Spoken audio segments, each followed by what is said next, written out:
gets the fumble. Goff goes crashing into the end zone. It is intercepted by Jalen Ramsey.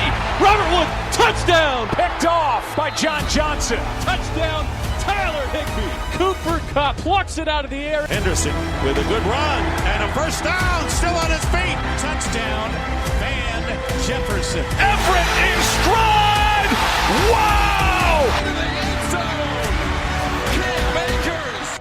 LA will play for the Lombardi. Flowers are blooming, the grass is growing, and it's time to chop the weeds. Thanks to our sponsor Manscaped, you can trim your holes safely and efficiently. I'm talking about ball trimmers. Manscaped, the global leaders in men's below-the-waist grooming, have an exclusive offer for our audience. Use code DTR to get 20% off and free shipping at manscaped.com. Join the other 2 million men who trust Manscaped. They are here to make sure you are trimmed and smelling nice. After all, it's time for some spring cleaning. Hi guys, welcome back to Downtown Rams. As always, I'm your host, Alexis Kraft, joined here with my co-host, Jake Ellenbogen, and we are coming to you today with a Rams-centric mock draft. That's right. Jake and I both use the Draft Network's mock draft simulator, and we ran it through controlling only the Rams, and we each made picks for the Rams. So I have my own set of players. Jake has his own set of players. We did not talk before this. I have no idea who he picked. He has no idea who I picked. So we are going to go through each of the Rams picks and both explain who we picked and why. And also just to point out, we didn't do any trades or anything because we didn't want to complicate it. And we just wanted to, stick with the picks that the Rams have as of right now. So Jake, how do you want to do this? Do you want me to go first? Do you want to go first? Yeah, so we'll have you go first, and then what we'll do, we're just going to talk about it. We'll break down why, and then, so you'll say exactly why you picked, break it down, and then I'll say, and then we'll just go back and forth. Cool. Okay, so at pick number 57, which is the Rams' first pick in this draft, which is in the second round, 57th overall. And I want to, before we go into this, I want to say that in case anyone isn't familiar, what a draft simulator does is you can pick the team that you're drafting for, and then the computer makes picks for other teams based on team needs and everything. So by the time we got to pick 57, obviously all the other picks had been made by the computer. So we just basically draft out of the pool of players that are left, which seems pretty self-explanatory, but just in case people don't use those draft simulators, that's how it works. Okay. So at pick number 57 overall, the Los Angeles Rams in my draft selected Creed Humphrey, the center out of Oklahoma. This was a fun pick for me to make, but I'm not entirely sure how realistic this is, Jake, because in my opinion, Creed Humphrey is the best center in the draft. I don't think he's going to be there at number 57, but if he is, I would love for the Rams to take him. We don't really have a true center on our team. We're probably going to have to put someone who I think is more of a guard and at the center position, but I love Creed Humphrey. He's one of just classic old school center, just an absolute mauler. I would love for him to be protecting Matthew Stafford and be on our offensive line. So if Creed Humphrey is there at 57, that's who I would like the Rams to take. Yeah, no, I think Creed Humphrey is a great pick. If he's there, it's a no-brainer. You get a starter right away, best center in the draft, like you said. With Creed Humphrey, I think, you're getting a guy that's a mauler. And so, having a guy like that, they really haven't had a center that can push people around the way he can. So I think that would make a lot of sense.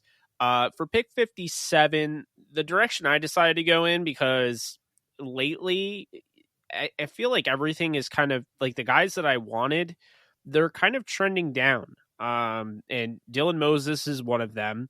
And the other one is Jordan Smith. Now, Jordan Smith is trending down because of his poor testing numbers. And Dylan Moses is trending down. I don't know. I mean, he has some injuries, and I think that is scaring some people. So in this mock draft, basically when I was making my decision, I had some guys here: Josh Myers, Quinn Miners, Baron Browning, Ronnie Perkins, and then I had Davion Nixon as like the top guys. But another guy I had here, somehow he survived, and that was cornerback. Yes, I'm going cornerback. Asante Samuel Jr. from Florida State. He fell to me somehow at 57 overall, and I think if he does fall to 57, the Rams might make him a Ram. Look, he's got the bloodline of an NFL player, of course, with his father playing in the league and playing very well for a while. And, this is a guy that, he's a ball hawk. I think, he can come in and instantly he gives you not only insurance for a guy like their third round pick. If he doesn't end up panning out, you have that to go with David Long. But on top of it, you have insurance for Darius Williams, who, as much as I love Darius Williams, he's only signed to 1 year. So we don't know what the future holds with him, but this guy can play in the outside or he can also play in the slot. And I think it's going to help big time. Definitely like I said, the pedigree is there. You could argue, he is slightly undersized, but I don't really care about the size of a cornerback. 5'10", 184, that's fine. Has, mirrors well, great in man coverage. Not bad in zone, but mainly played man. And I just think he's a potential to be very, very good at the next level. Yeah, he's a very good corner, very solid pick, I think, for sure. And as we've talked about before, the Rams have met with him a couple times, so it definitely makes sense. If he's there, I think the Rams will definitely be interested. So now we enter the third round, pick number 88 overall. And I went with a guy who Jake mentioned earlier, with Dylan Moses, linebacker out of Alabama. And this is a guy who, at the beginning of draft season, if you would have said that he was available in the third round, no one would have really believed you. He was definitely projected to be a second round pick. And even for a while, early on, last fall, people even thought he was going to be a first round pick.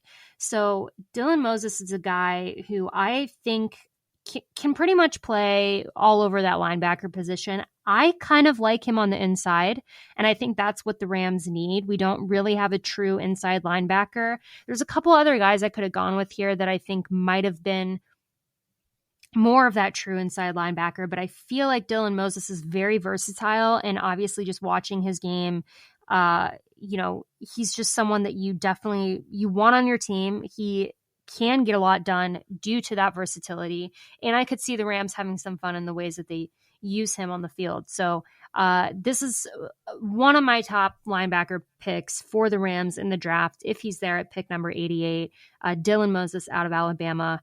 Would love for the Rams to pull the trigger on him if he's still there at number 88. And Jake, what about you? I have a feeling that we might have the same pick here, no? We pretty much have the same pick here. You are absolutely right. Dylan Moses, to me, I almost want to pick him at 57, but, he's ranked so low now with this board. I just think it's a no-brainer.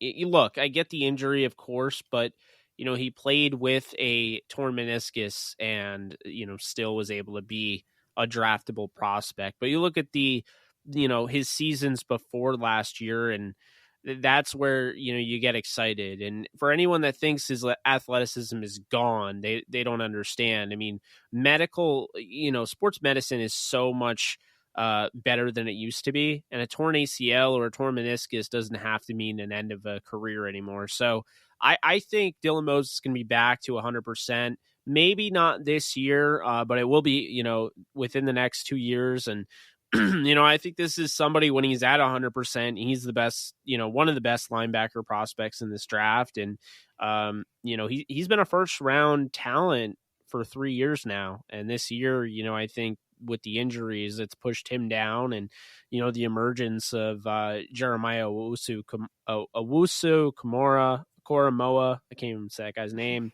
And then you have Nick Bolton and Zaven Collins. And so I think it pushes him down, but it's a great linebacker class. And ultimately it's hard to pass up on, having a guy like Dylan Moses on that defense.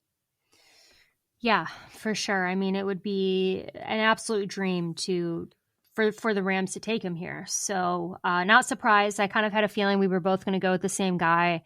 if he was there at pick number 88. So the Rams actually have another pick in the third round. This is pick number 103. And the guy that I went with here, I know is going to surprise a lot of people based on team need, but I'll make my case. So with pick number 103 in the third round of the NFL drafts, I had the Rams take Trey Sermon, running back out of Ohio State. And I know that this will confuse a lot of people. I know that people will say we don't need a running back or we don't need a running back that high, but we don't, as of right now, have a true power back on our Rams team. We lost that with Malcolm Brown. And that's exactly what Trey Sermon is, in my opinion. And I am not entirely sure that Sean McVay still wants to do running back by committee now that we have Matthew Stafford. I know it was kind of necessary when we had Jared Goff, but I feel like, it, and again, this isn't for any power back. I'm just talking about Trey Sermon in particular. At this pick, it just felt like I wanted to take him. I didn't want to pass up on him because I feel like he could really contribute to this Rams offense. He's going to bring something that none of the other running backs bring. He's not necessarily going to be an every down back, but he's going to be in there for those specific situations where we need a power back, and Henderson and Akers don't really cut it, for that type of situation. But Jake, I don't know if you have any thoughts on this. I know that you like Trey Sermon, but I'd like to hear your thoughts on the Rams taking him in the third round. Yeah, I mean, the third round seems a little high for the Rams, but I love it for Trey Sermon. He's my third running back in the draft, so I think he's a second round talent. But with having Cam Akers and Darrell Henderson, I can understand you will get some blowback about that on Twitter. But one thing I will say, playing devil's advocate here, and coming to your defense, Cam Akers and Darrell Henderson haven't been healthy. Exactly. And that's the thing, is that we can't just continue to assume that, you have Cam Akers and you have Darrell Henderson. I mean, they're absolute studs. It's like, yeah, but if they both get hurt, then you're left with Xavier Jones, who I like, and Raymond Clay, who I like. But the last time the Rams were left with a undrafted rookie free agent and a low drafted running back, if you remember, it was John Kelly and Justin Davis, and the Rams were very quick to go out and get a guy off the street in favor of that over playing them. So I wouldn't rule it out. I think if they're going to grab any running back, I want either Puka Williams later on, or I want Trey Sermon. Those are really that's it. I don't. There's certain running backs I wouldn't want, but I'm more picky than most people. I have probably 100 people that I wouldn't draft just because I have my reasons. But I don't hate the pick, Alexis. I just think maybe it's a little too early. And of course, it's probably it's too early in a sense for the Rams, but Trey Sermon, it makes sense for the value. I mean, it's definitely there. So this is somebody, had a really fast, 10-yard split. He's very explosive. He looks like college, Todd Gurley in his first 25 yards of his run. I think the biggest issue with Trey Sermon is that he doesn't have the long speed, which isn't a big issue for me. When you have a guy like that, I know he ran at 4.61 and that's all anyone looks at, but, he's explosive. And he gets through the first level and gets to the second level, and he just can't, cap that into a touchdown. But it's not a huge deal, especially now that you have Stafford. You don't have to worry about scoring in the red zone. So, I mean, hey, I'm not going to go against it. I love Sermon. So, I definitely I can't fault you there. Plus, you already filled a need at center, so no one can yell at you about that. And you added linebacker, Dylan Moses. So, I mean, I would kill for that draft if I'm being honest. But now what I decided to do is a little bit different. So at pick 103, I decided to go with Jordan Smith. I've kind of stayed true to Jordan Smith being a Ram. I think he fits the mold. I think he fits the archetype. The reason I picked him at 103 instead of the 88 and Dylan Moses as usual at 57 is because, like I've said, I think their stock went down. I think Jordan Smith didn't test all that well, But the thing is with that, one, I don't care. The film speaks for itself. And two, I don't think the Rams truly care. The Rams have gone out and they've said multiple times that they don't really care about 40 time. So because of that, I think Jordan Smith, you get a guy from UAB. They're really building a nice program over there since revitalizing and reviving the program in itself. Just look at, Darius Williams. The thing is with UAB is that people forget UAB stands for University of Alabama Birmingham. So they're getting a lot of Alabama talents that, can't get into Auburn or can't get into Bama, but decide to go to UAB. Like instead of, going to Alabama and getting a scholarship to be on a bench or going to Auburn and, not being able to start or anything like that, they go to UAB and they can start. It's a big opportunity. And so, I do think you're going to see it more and more. UAB is going to pump more talent into the league. It's not a shock. And I think Jordan Smith is going to be a top pass rusher in this draft. So the Rams get a top pass rusher at 103, insurance to, their third round pick last year in Terrell Lewis. I think it makes a lot of sense.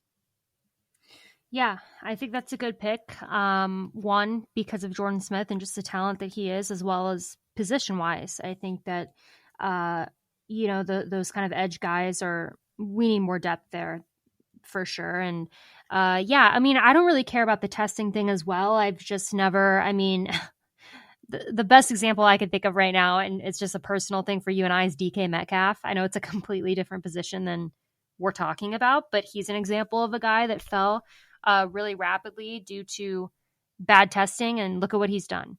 I agree. I just think it's a very overrated thing. And Jordan Smith, if he's there, I would totally be happy with that pick as well. Pick 141 is we're entering the fourth round. And I actually went edge as well, because I agree with you. Like, you picked Jordan Smith at the end of the third round. I think that, that edge position is really important for the Rams to capitalize on this draft, just because we really need depth there. And we also need someone who could potentially step in right away. Depending on who it is, I could totally see that happening. So I went with pick 141. I went with Dalen Hayes, the edge rusher out of Notre Dame. And I did not make this pick because I'm a Notre Dame fan. This was not bias on my part. Dalen Hayes is a very good player who I think actually could be going higher if it wasn't for injury history that he's had. I'm very familiar with him. Like I mentioned, I'm a Notre Dame fan. I've seen him play. And he is someone who I think possesses a lot of just natural talent, but he's also someone who I think can rapidly improve if placed in the right system. And I could see him fitting in with the Rams. I would love to see him playing opposite Leonard Floyd. I'll tell you that. I think that would be a great duo, a great tandem. Those two guys on the edge. But yeah, I have him in the fourth round. He was there when we did this mock. I believe he'll be there in the real NFL draft as well. I do think he's going to fall a little bit because of those injuries. But Jake, we've briefly talked about Dalen before, but what do you think about this pick in the fourth round? Yeah, so before we dive into that, we're going to take a quick break. We're going to hear a word from our sponsors over at Manscaped, and rather Alexis, about Manscaped, and we'll be right back. Spring has sprung and Manscaped has the best tools to get you ready. Manscaped are the global leaders in men's below-the-waist grooming and have forever changed the grooming game with their amazing products. They're here to help with your above-the-waist holes, too. Have you heard of their Weed Whacker? This nose and ear hair trimmer provides proprietary skin-safe technology, which helps prevent nicks, snags, and tugs in those delicate holes. No more gross nose hairs flying in the wind. The premium Manscaped Weed Whacker uses a 9,000 RPM motor-powered 360-degree rotary dual-blade system. Manscaped is making whacking your weeds a time to look forward to, delivering maximum confidence while providing hygiene.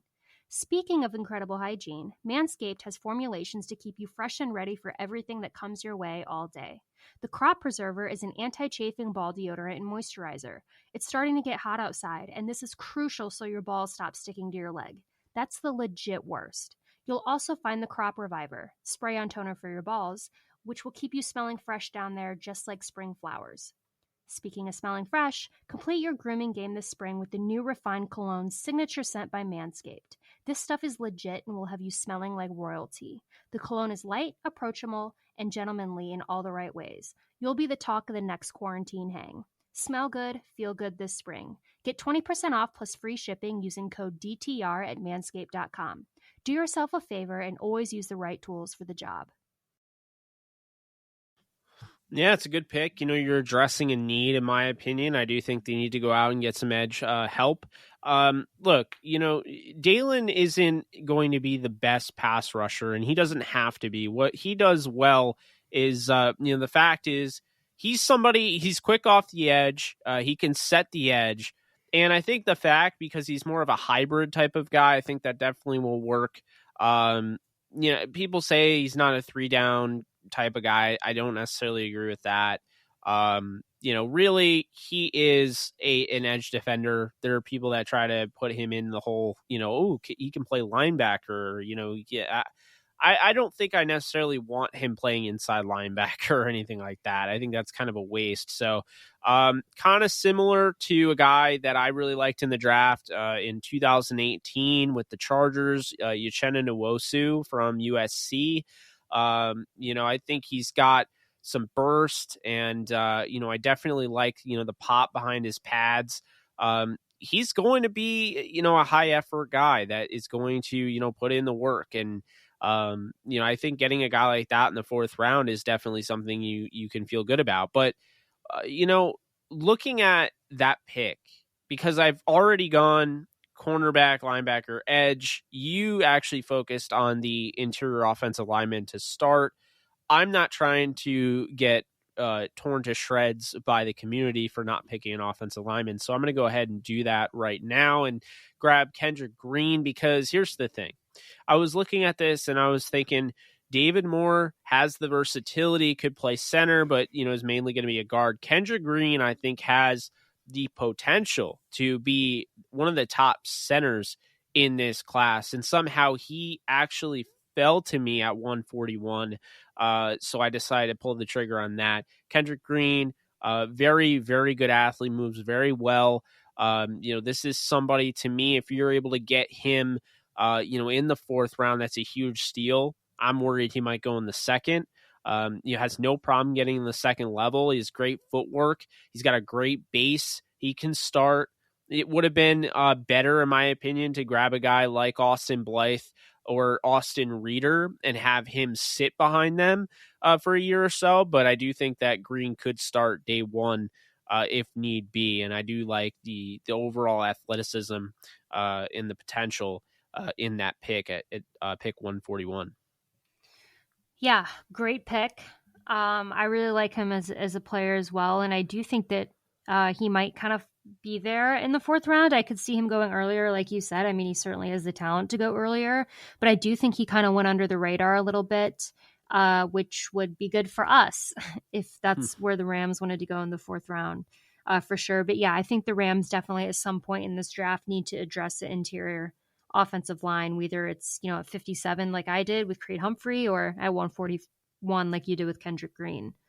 Okay, the Rams actually do not hold a pick in the 5th round, so we're going to skip over the 5th round and head into the 6th round with pick 209.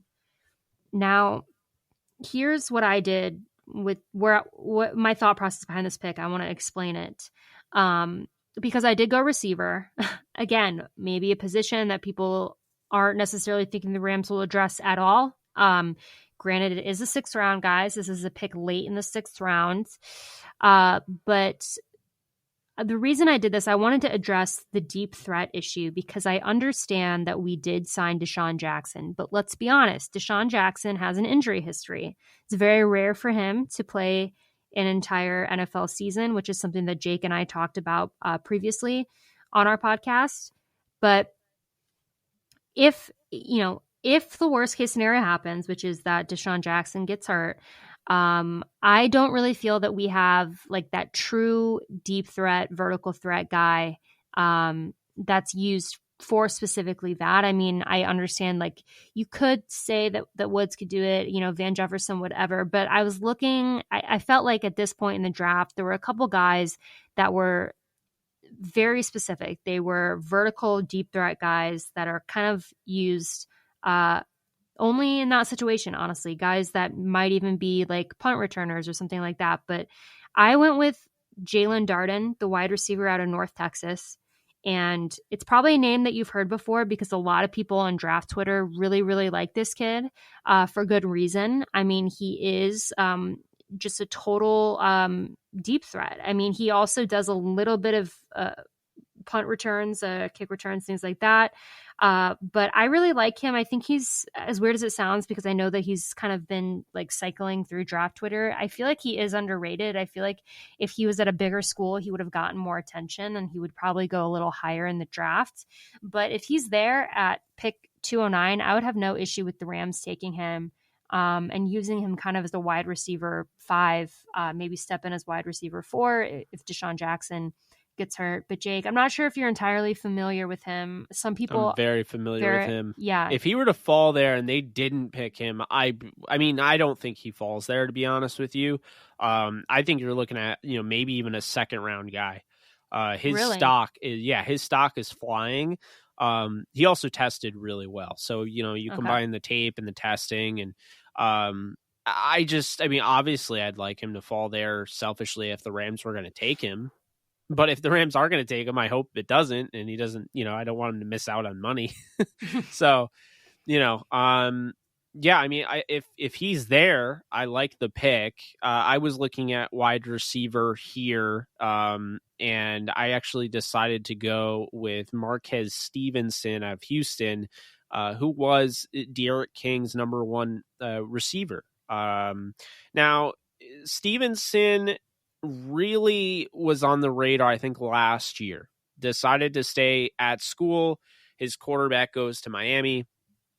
And, the thing with Stevenson is that he battled some injuries. And because of that, I think it really hurt his... I guess it really hurt how people saw him. Like, he wasn't, up there. He's not as flashy as the other guys, but make no mistake, this guy can definitely stretch the field. He's not physical, he's not going to go up and, out muscle somebody. So you're not going to have the size, but you're getting a guy who's around 5'10", 180 pounds. And, let's be real here. If he doesn't have those injuries in 2016, he had a broken collarbone. In 2017, he had a torn ACL, and then he had an ankle injury in 2020. We're at the bottom of the barrel here in the draft. And, I think I'm banking on the upside there. I know he's had injury issues, but, he could be the returner. He was a kick returner specialist and a featured top receiver there. So I really like Stevenson here. I think this is probably where he'll go, 6th or 7th round. I think somebody like this, had a bunch of touchdowns he actually took back, but I just think really the only area of concern is his injuries. And I think that's really what caused him to fall, because I think the scheme was fine for him, but he can really fit into any scheme. I'm not worried about him being a scheme fit, and the speed will translate because a broken collarbone isn't going to change how fast you run. A torn ACL, you would think, but he came back from that without a hitch.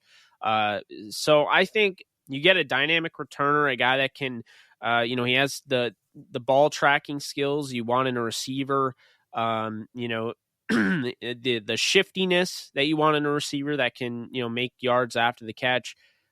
I just think this is the type of guy that you're looking at in the 6th round, a guy that maybe last year, if he comes out, is a 3rd or 4th round pick.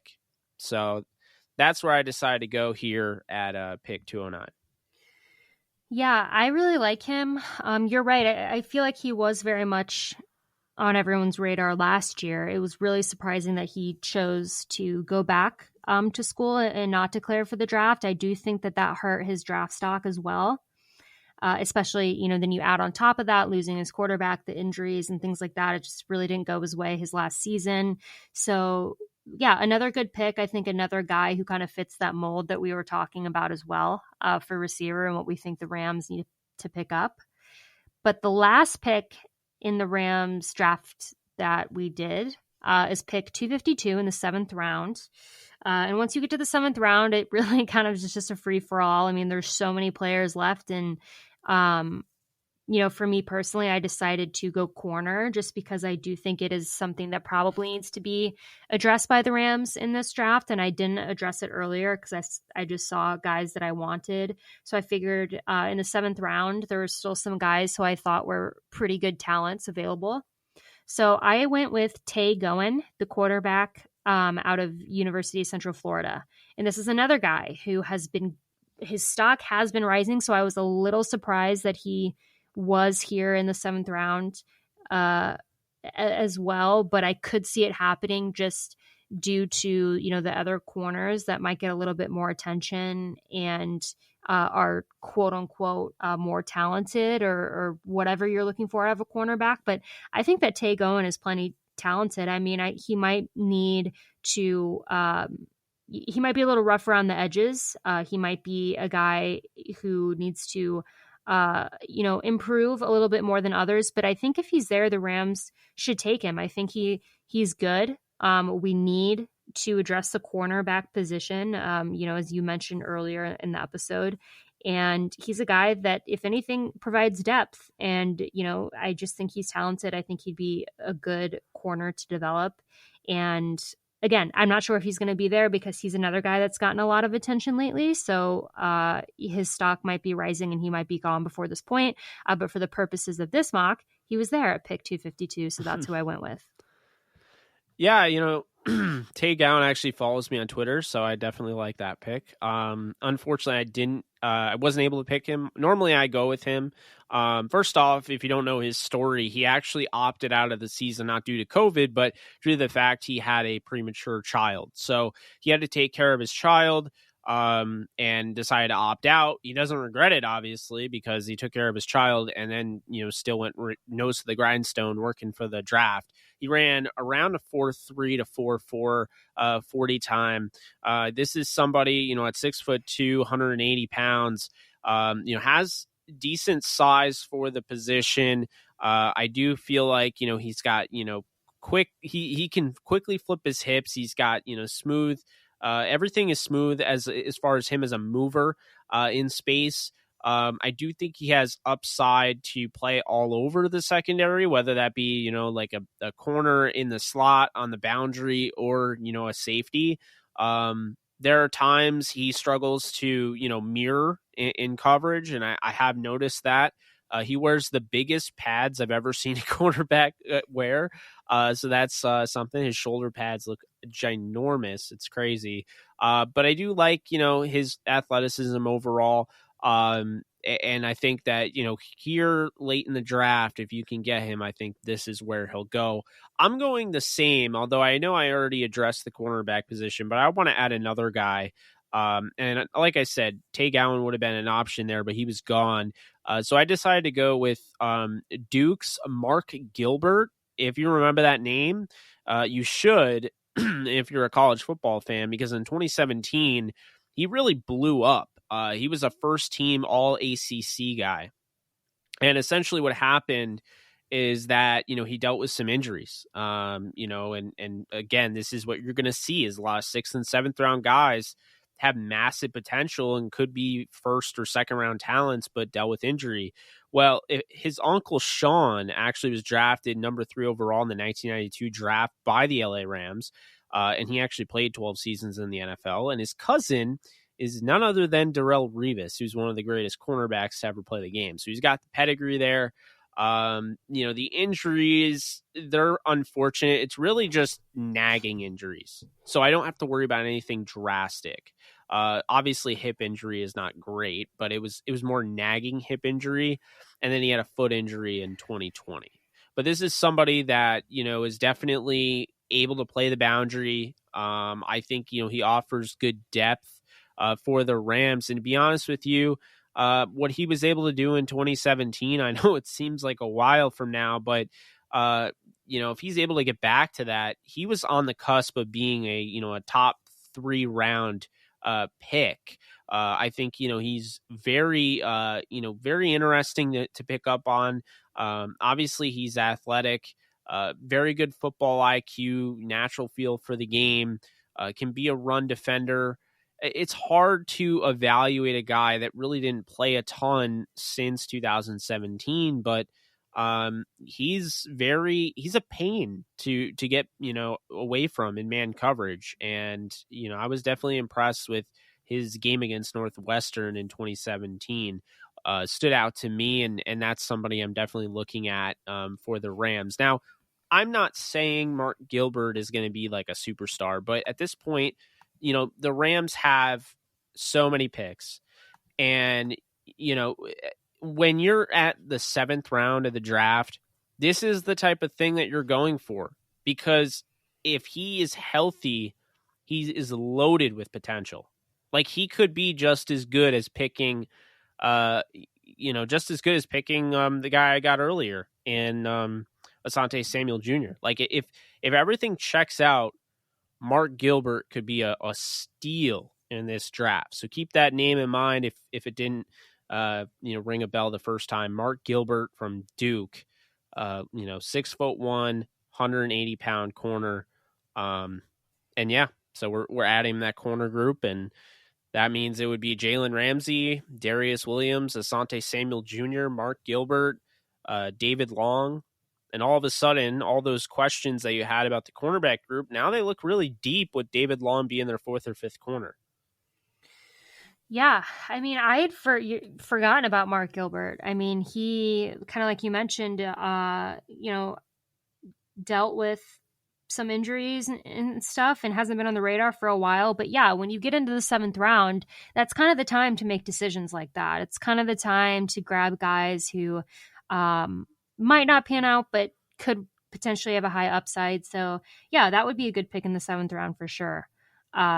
Even though you mentioned you took 2 corners in your mock, it's obviously a position that we very much need more depth at. So that would make sense for the Rams. But overall, he ran a 4.36, by the way. Yeah. So he, at one point, he was considered like a no-brainer first-round pick. I think it was around 2 years ago. And the fact that he had back-to-back injuries really hurt him. But now everything checks out. He's officially healthy. Like I said, his uncle played for the Rams, was drafted 3rd overall, and his cousin's Darrelle Revis. So there you go.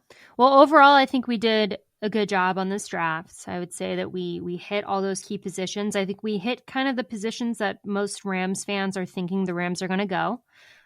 Maybe not in the same order exactly, but I think that we kind of have an idea of what the Rams need. And, those linebackers, edge guys, corner, deep threat receiver, interior, offensive linemen. So we have an idea, and we will be back. We will be talking more about the drafts as well. Maybe we'll do another one of these just before the drafts. I don't think we're sure yet. But yeah, this was good. You guys have to let us know on social media how we did, if you liked or disliked our picks, if you think any of them are realistic or not. But until next time, I'm Alexis Kraft. You can find me on Twitter at the Alexis Kraft. You can find Jake at JKBoganDTSN. And we will be back with a lot more draft content very soon. But until then, take care, guys, and go Rams.